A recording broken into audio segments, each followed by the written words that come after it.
Hey, this is John Davis, aka Mr. Sunshine. Stay tuned.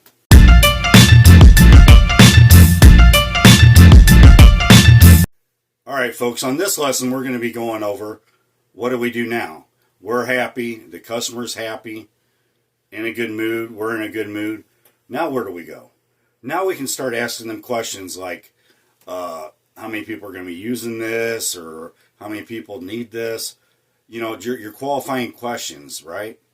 Find out if they can afford to buy that item. If they're going to put on credit, find out what all kind of credit questions you need to do before you can get to the sell there, right? The other way you can do it is find out if they're cash buyers. It don't matter. Just find out how much money they want to spend, and you buy that car or that laptop or what have you. You know, but don't try to sell them on something that they're not there to buy. Is what I'm saying. All right, that's the number one thing that I think a lot of people, a lot of people like cars. Like a lot of car salesmen that I've worked with over the years, they would buy an expensive car every day if they had the money. I mean, they really would.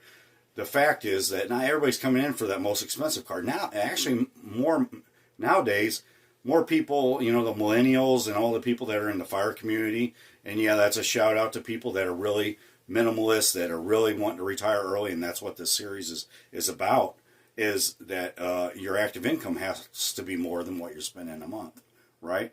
But let me go ahead and get it. But what I'm saying is these younger people that are coming into the buying market right now, they're not looking for the real expensive cars. At least, I would say at least 50% of the people are still are at least looking for the cheaper cars, and a lot of used cars, because they're learning now by being on the internet their whole life, where people like me at 47, we weren't on the internet our whole life.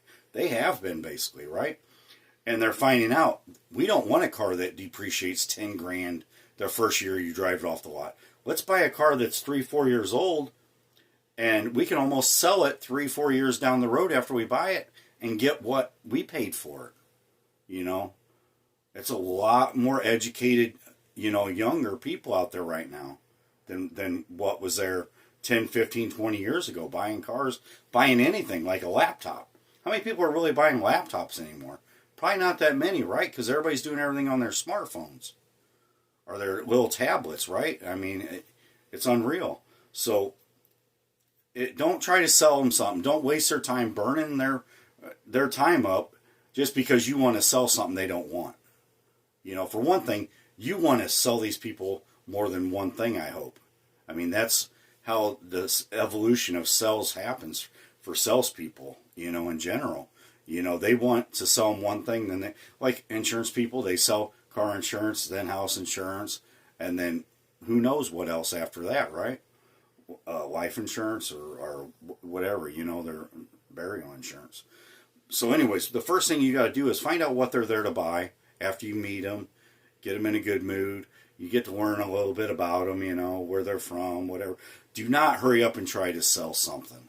I know they want to go look, and don't stop them from looking, but kind of go over there, look at them, and say, yeah, we have like 5 or 6 of these, 6 of those, and then little by little, they're going to be asking you questions, right? It should be more of them talking to you than you talking to them. You can find out what they're there to do right away, right? They came there to look at something at your store, and you know what you sell at your store, right? All right, so get doing that. Get them in a good mood. Get them looking at what they want to buy, and kapowing, you're back onto the next step, which we're going to go over tomorrow. All right, and here's your bonus for staying this long. All right, the other step to saving money is if you have a friend that wants something that you want, why wouldn't you split it down the middle and go in with a friend to buy it, right? If you can. A lot of people have friends that do the same type of deal. I'm not saying you can split everything, but try to find out what you could hack that you don't have to have all the time, but somebody else is going to want it sometime too to use, and just find out what it is. There's always something out there that you can buy, especially if you hack, say you house hack, right? And you have a person living in one of your bedrooms, right? And they're paying most of your rent for you, right? Have them pay half the food cost too.